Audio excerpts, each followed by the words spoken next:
Retired police officers, correctional officers and fire officers are deeply troubled because of a circular making the rounds. It purports the termination of services at the St. Jude Hospital for these retired officers. So News Force reached out to ex-Chief of Fire Service, Mr. Lambert Charles, who weighed in on the matter. This thing appears to be an internal memo at St. Jude's. This has not been communicated to retired fire officers. We are not aware of it. We only got to know of it by postings on social media. And obviously, such a thing is going to stir a lot of issues among retired officers.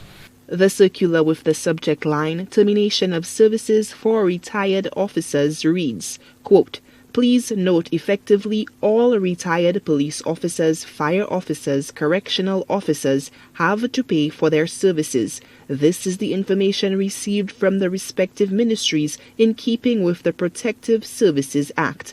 End quote. The bottom of the circular has a St. Jude Hospital time-stamped dated May 21st, 2020.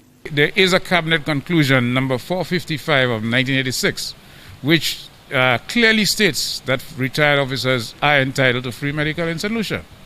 So why would such a decision be taken at such a time? Charles says sources revealed to him that the Ministry of Finance queried invoices coming from St. Jude Hospital involving retired officers, which precipitated the decision to curtail the services. He says this action is not in keeping with contractual obligations to the officers. Now that is contrary to the conditions under which fire officers came into the department.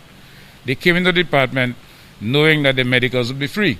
Now, having spent 20 years in the department, that you know that people put their lives on the line in order to save other persons.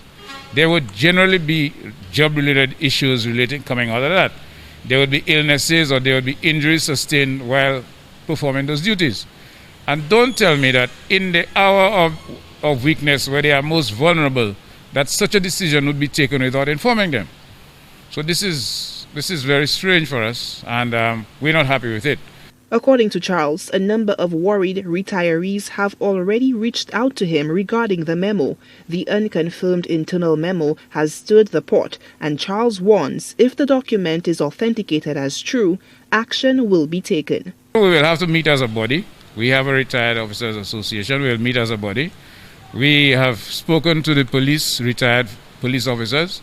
We will come together, the police, fire and prisons, and we will make a decision as to what action we can take. The former chief fire officer, who is also a retiree, calls on the authorities to address the situation with haste to allay the fears of the retired officers. Solange Alfred, HDS News Force.